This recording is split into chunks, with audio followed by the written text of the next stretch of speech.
다 함께 성경 봉독하겠습니다. 요한계시록 11장 15절 말씀입니다.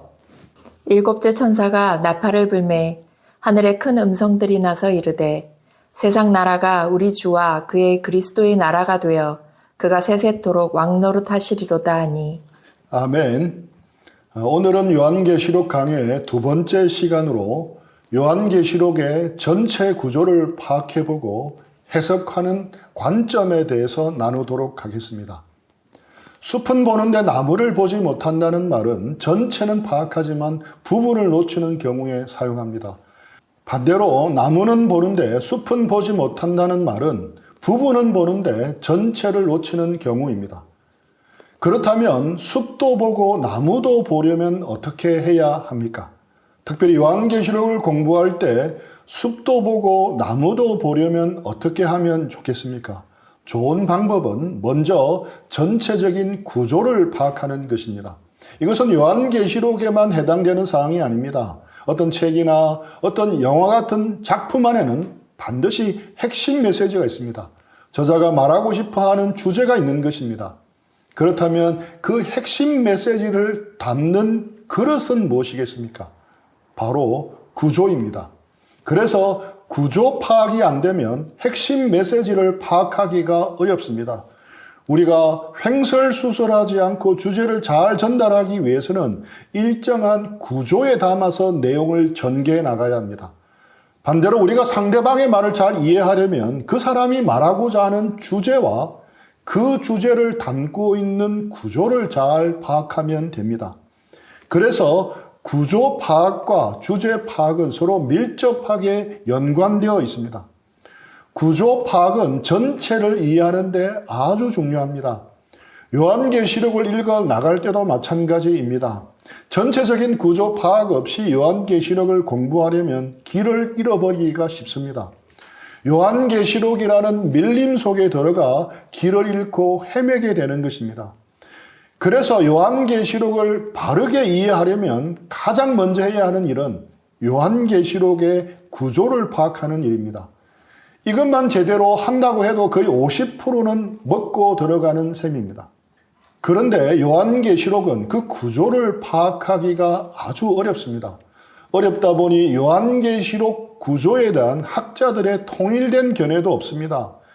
10사람이 요한계시록을 연구하면 요한계시록의 구조가 10개가 나옵니다.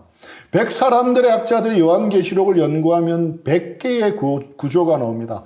그만큼 구조를 파악하기가 여의치 않다는 뜻입니다. 그래서 지금까지 요한계시록을 연구하는 학자들에 따라서 이중구조, 삼중구조, 사중구조, 오중구조, 육중구조, 칠중구조 등 다양한 구조가 제기되기도 했습니다. 하지만 대부분의 학자들이 공통적으로 동의하는 부분은 있습니다. 바로 요한계시록이 크게 서론과 본론과 결론의 구조로 되어 있다는 것입니다. 1장 1절부터 8절까지는 요한계시록 전체의 서론에 해당이 됩니다. 22장 6절부터 마지막 절까지는 요한계시록의 결론에 해당됩니다. 그리고 나머지 부분이 본론인데 여기까지는 대부분의 학자들이 동의를 합니다. 지난 시간에 말씀드린 것처럼 성경 전체는 시작 부분인 창세기 1장 2장과 끝부분인 요한계시록 21장 22장이 서로 대꾸가 되고 짝이 되는 샌드위치 구조라고 했습니다. 양 끝부분이 서로 같은 내용입니다. 마찬가지로 요한계시록 자체도 샌드위치 구조로 되어 있습니다. 서론과 결론의 내용이 거의 같습니다. 그래서 여기에 대해서 대부분의 학자들은 이견 없이 공통적으로 동의합니다. 문제는 그 사이에 들어가 있는 본론 부분을 어떻게 구조 분석하느냐의 문제입니다. 여기에 대해서는 견해들이 다양합니다. 저는 백금산 목사님이 파악하신 구조를 다루고자 합니다. 요한계시록의 구조를 파악하는 열쇠는 요한계시록 자체 안에 있는 문구인 엔 퓨뉴마티, 직역하자면 성령 안에서에 있습니다. 네 구절을 연속해서 한번 읽어보겠습니다. 나 요한은 너희 형제요 예수의 환난과 나라와 참음에 동참하는 자라. 하나님의 말씀과 예수의 증거를 인하여 밤모라 하는 섬에 있었더니 주의 날에 내가 성령에 감동하여 내 뒤에서 나는 나팔 소리 같은 큰 음성을 들으니 이 일 후에 내가 보니 하늘에 열린 문이 있는데 내가 들은 바 처음에 내게 말하던 나팔 소리 같은 그 음성이 가로되 이리로 올라오라. 이후에 마땅히 될 일을 내가 내게 보이리라 하시더라. 내가 곧 성령에 감동하였더니 보라 하늘에 보좌를 베풀었고 그 보좌 위에 앉으신 이가 있는데 땅의 임금들도 그로 더불어 음행하였고 땅에 거하는 자들도 그 음행의 포도주에 취하였다 하고 곧 성령으로 나를 데리고 광야로 가니라. 내가 보니 여자가 붉은빛 짐승을 탔는데 그 짐승의 몸에 참남된 이름들이 가득하고 7머리와 10뿔이 있으며 7 대접을 가지고 마지막 7 재앙을 담은 7 천사 중 하나가 나와와서 내게 말하여 가로되 이리 오라. 내가 신부 곧 어린 양의 아내를 내게 보이리라 하고 성령으로 나를 데리고 크고 높은 산으로 올라가 하나님께로부터 하늘에서 내려오는 거룩한 성 예루살렘을 보이니 여기서 1장 10절과 4장 2절은 내가 성령에 감동하였더니라고 번역이 되어 있습니다. 그리고 17장 3절과 21장 10절은 성령으로 나를 데리고라고 번역이 되어 있습니다. 하지만 헬라어 원어 성경에는 모두가 다 동일하게 엔 퓨뉴마티, 직역하자면 성령 안에서라는 같은 문구로 되어 있습니다. 동일한 문구인데 번역하면서 문맥에 따라 자연스럽게 다르게 번역된 것입니다. 요한계시록에 나오는 이 성령 안에서라는 문구가 계시록의 구조 파악에 있어서 열쇠입니다. 성령 안에서라는 표현이 나올 때마다 사도 요한은 성령 안에 들어가 환상을 보게 됩니다.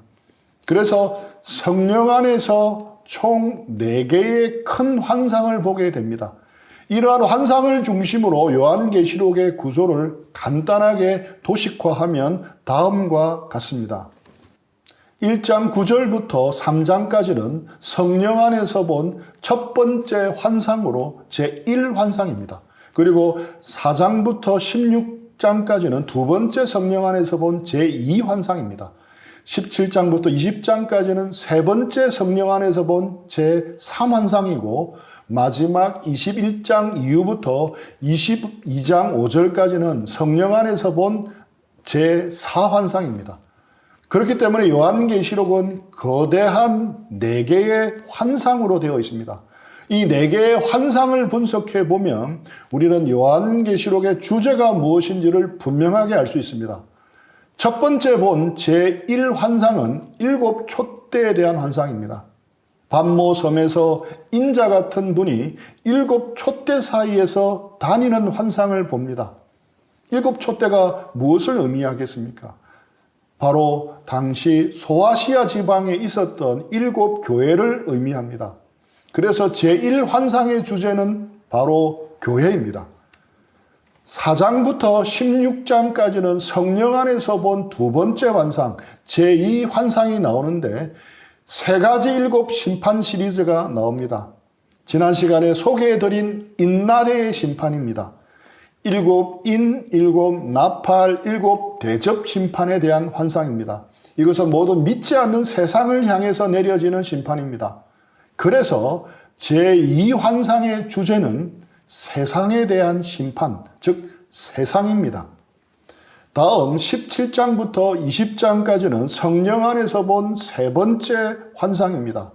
이 제3환상은 큰 성 바벨론의 멸망에 대한 환상입니다. 큰 성 바벨론은 무엇을 상징합니까? 바로 세상입니다.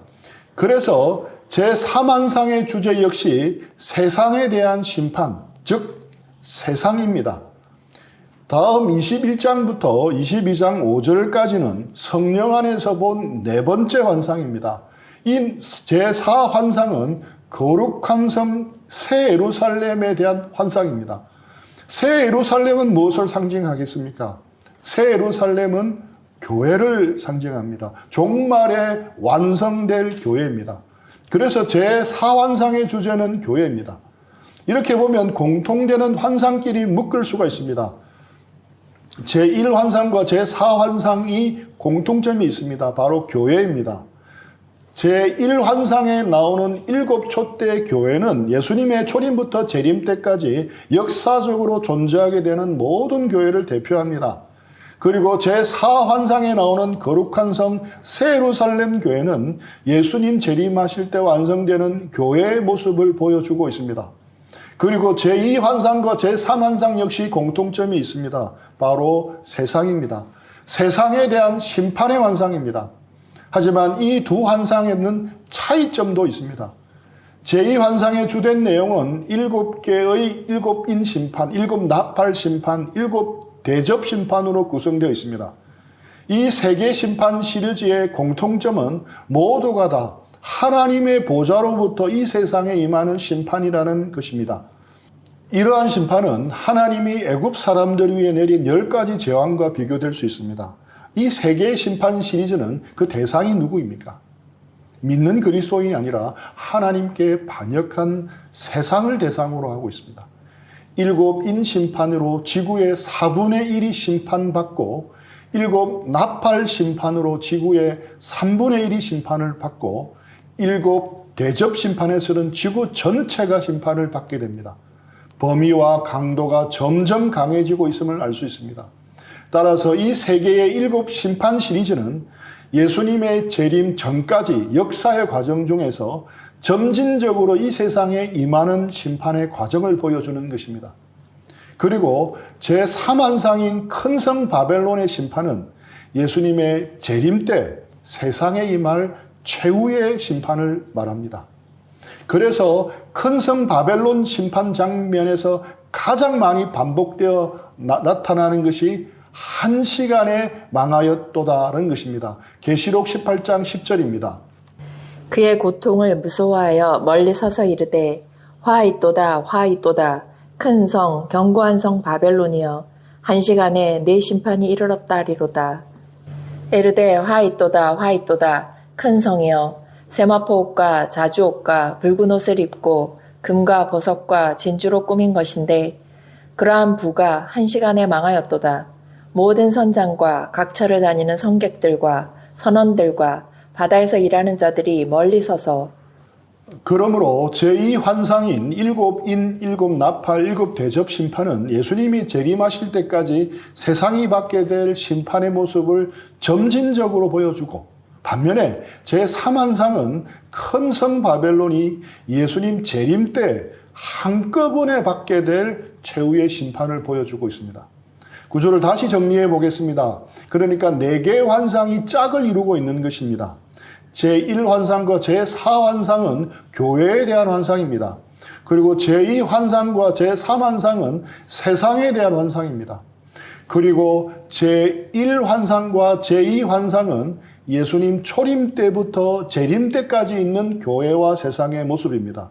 그리고 제3환상과 제4환상은 예수님이 재림하셔서 세상의 종말이 올 때 교회와 세상의 모습입니다. 이렇게 구조를 파악하면 요한계시록의 주제가 보입니다. 요한계시록은 교회와 세상의 본질과 최후의 운명에 대해서 말해주고 있는 책입니다. 바로 이 세상을 상징하는 큰 성 바벨론의 멸망과 교회를 상징하는 새 예루살렘의 완성입니다. 그래서 요한계시록의 주제를 구조를 통해 간단하게 요약하자면 이 세상 나라는 망하고 하나님의 나라가 세워진다는 것입니다. 이것이 바로 요한계시록의 구조가 생생하게 보여주는 그림입니다. 이러한 요한계시록의 주제를 가장 명백하게 보여주고 있는 구절은 바로 11장 15절 말씀입니다. 7째 천사가 나팔을 불매 하늘에 큰 음성들이 나서 이르되 세상 나라가 우리 주와 그의 그리스도의 나라가 되어 그가 세세토록 왕노릇 하시리로다 하니 7인 심판, 7나팔 심판, 7대접 심판을 받고 마지막 최후의 운명을 맞이할 큰 성 바벨론이 여기에는 어떻게 표현되어 있습니까? 세상 나라라고 표현되어 있습니다. 그리고 7촛대와 7촛대의 완성판인 거룩한 성 예루살렘이 여기서는 어떻게 표현되어 있습니까? 그리스도의 나라라고 표현되어 있습니다.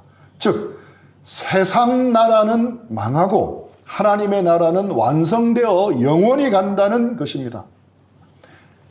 그런데 지금은 어떻습니까?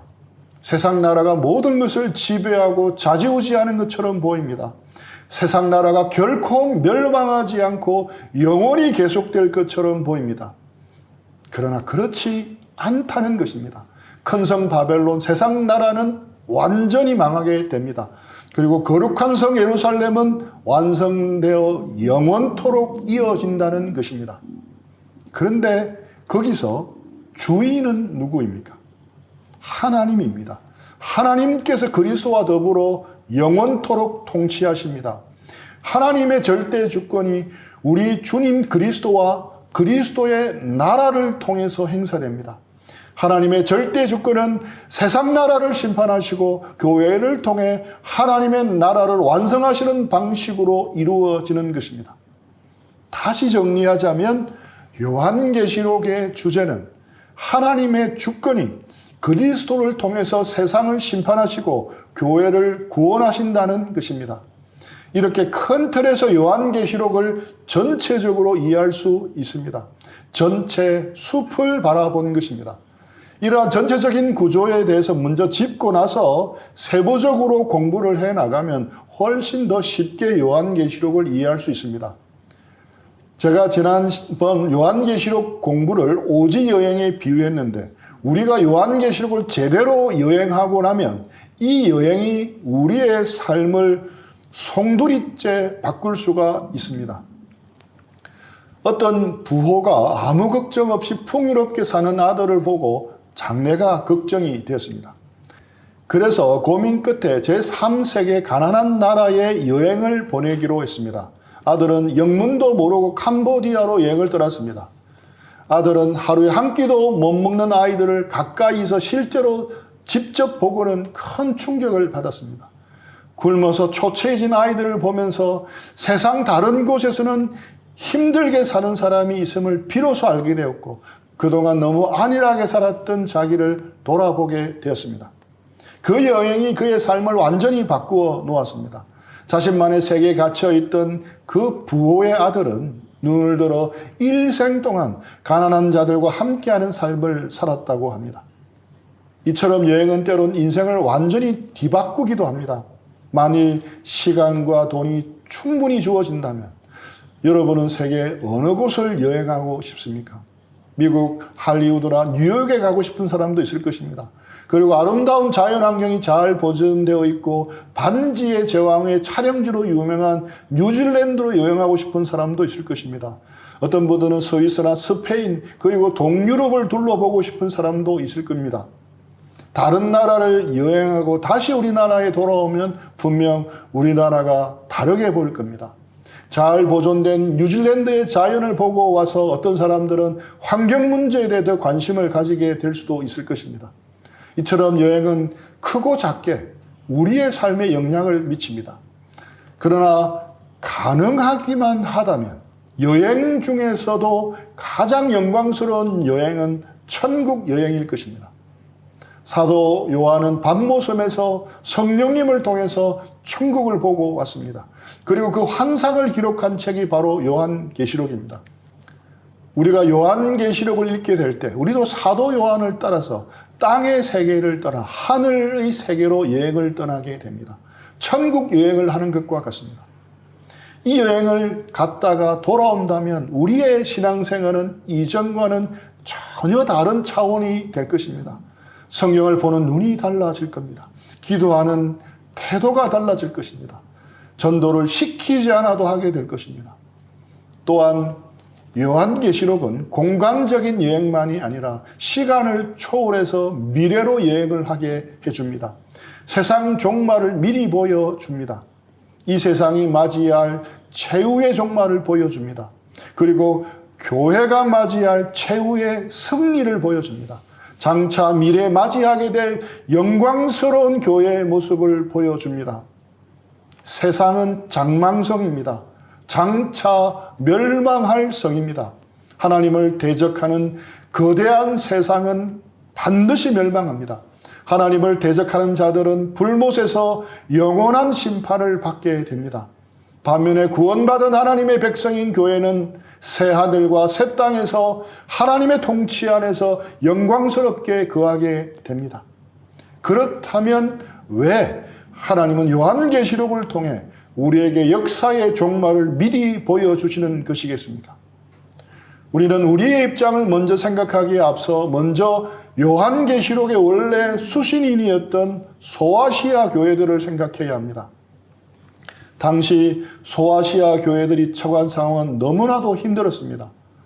도미티아누스 황제가 집권하기 전에도 교회는 수차례 무서운 핍박을 겪었습니다. 특히 AD 64년경에 네로 황제가 로마 화재의 책임을 그리스도인들에게 덮어씌워 대량 학살을 감행한 적이 있습니다. 베드로도 바울도 그 핍박 속에서 순교하게 되었습니다.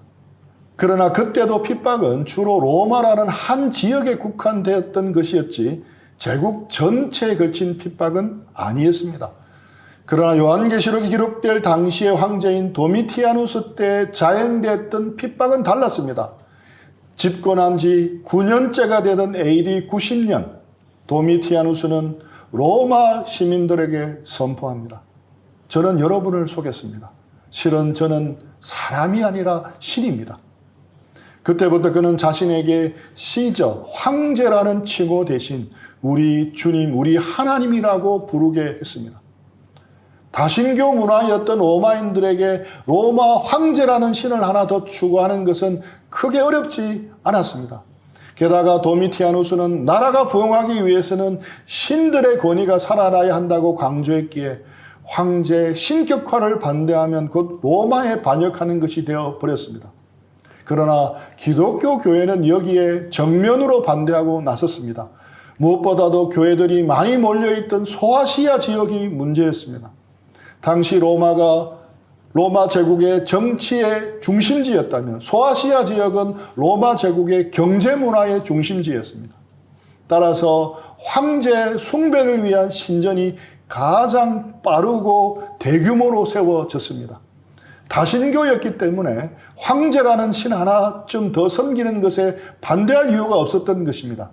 그러나 소아시아 지역의 기독교 교회만은 그럴 수가 없었습니다.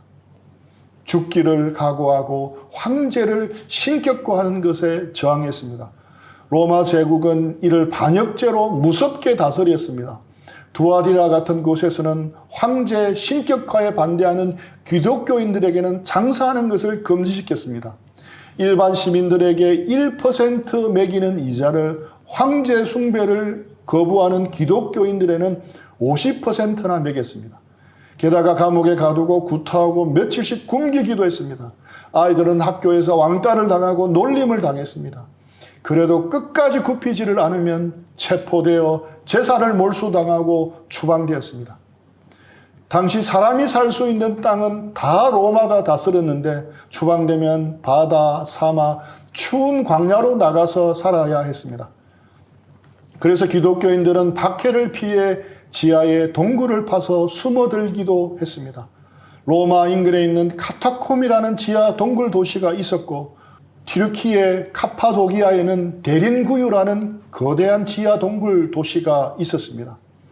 그 열악한 속에서도 빗물을 모아 온물을 만들고 음식을 저장하고 지하에 교회를 만들어 신앙생활을 했습니다. 오로지 예수 믿는 신앙을 지키기 위해 지하 동굴에서 평생을 살다가 거기서 죽은 사람들도 태반이었습니다.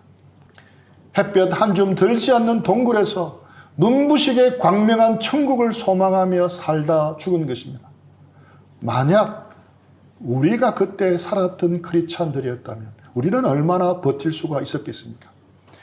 감당하기 힘든 고통과 핍박이 있었기에 그들은 세상이 감당할 수 없는 소망과 위로가 필요했습니다. 이런 그리스도인들을 위로하고 격려하기 위해 요한계시록을 주신 것입니다. 당시 교회를 박해하는 세력이 온 세상을 뒤덮었습니다. 기독교는 오늘날과 같은 다수의 종교가 아니었습니다. 이름도 제대로 알려지지 않은 소수의 종교였습니다. 이런 박해 속에서 두려움 가운데 살아가는 그리스도인들을 너무나도 잘 아시는 하나님께서 요한계시록을 주셨습니다. 하나님은 당시로서는 무소불위로 막강했던 로마 제국과 비교할 수 없는 하나님의 나라의 권세와 영광을 보여주십니다.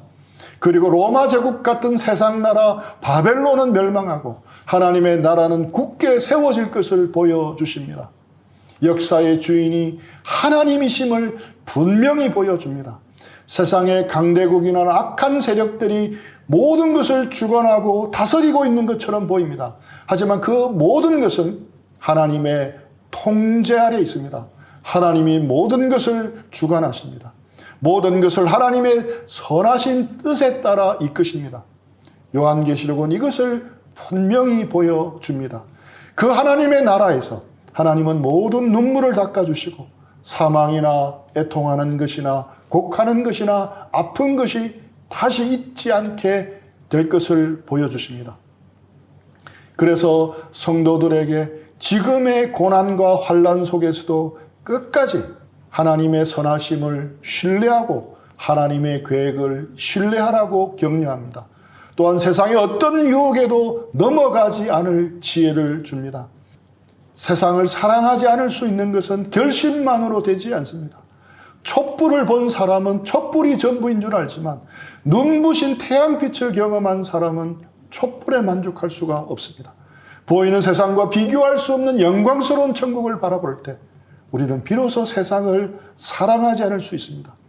눈에 보이는 세상의 가치에 함몰되지 않을 수도 있습니다. 바벨론이 주는 화려함과 부유함은 장망성입니다. 결국은 장차 하나님의 심판 아래 망할 것입니다. 그런 영적 분별력을 갖추어 세상 속에서도 하나님 나라의 가치를 추구하게 됩니다. 그런데 문제는 우리가 이것에 무디워져 잊어버리고 이 땅이 전부인 줄 착각하는 것입니다. 그 결과 우리가 우리의 수고를 자꾸 땅에서 보상받으려고 하는데 그러면 우리는 실망하기 쉽습니다. 교회는 타락하기 십상입니다. 우리가 받는 상급의 대부분은 천국에 가서 받는 것입니다. 이 땅에서 받는 것은 맛보기에 지나지 않습니다. 또한 우리가 가진 모든 어문에 대한 확실한 대답도 천국에서 받는 것입니다. 모든 아픔에 대한 궁극적인 치유도 천국에 가서 이루어집니다. 물론 초기 기독교인이 받았던 박해와는 감히 비교조차 할 수 없지만 우리가 사는 현실도 녹록하지 않습니다. 그래도 우리는 힘써 이 세상에 두 발을 딛고 살아내어야 합니다. 세상 사람들과 똑같이 살아내어야 합니다. 단, 다른 점이 있다면 우리에게는 소망이 있습니다. 세상 끝날 이루어질 하나님의 나라에 대한 소망이 있습니다. 우리는 항상 저 높은 것을 바라보아야 합니다. 우리의 시야는 현재 주어진 이 세상의 일만이 아니라 마지막 종말의 때를 바라보아야 합니다. 우리의 소망은 빛나는 하나님의 나라, 천국이어야 합니다. 현재 우리의 삶이 녹록지 않고 상황이 힘들더라도 우리 모두에게 이번 요한계시록 말씀을 통해서 이런 믿음과 소망이 넘치게 부어지기를 축복합니다. 우리 들은 말씀 생각하면서 기도하고 적용하는 시간들 가지겠습니다.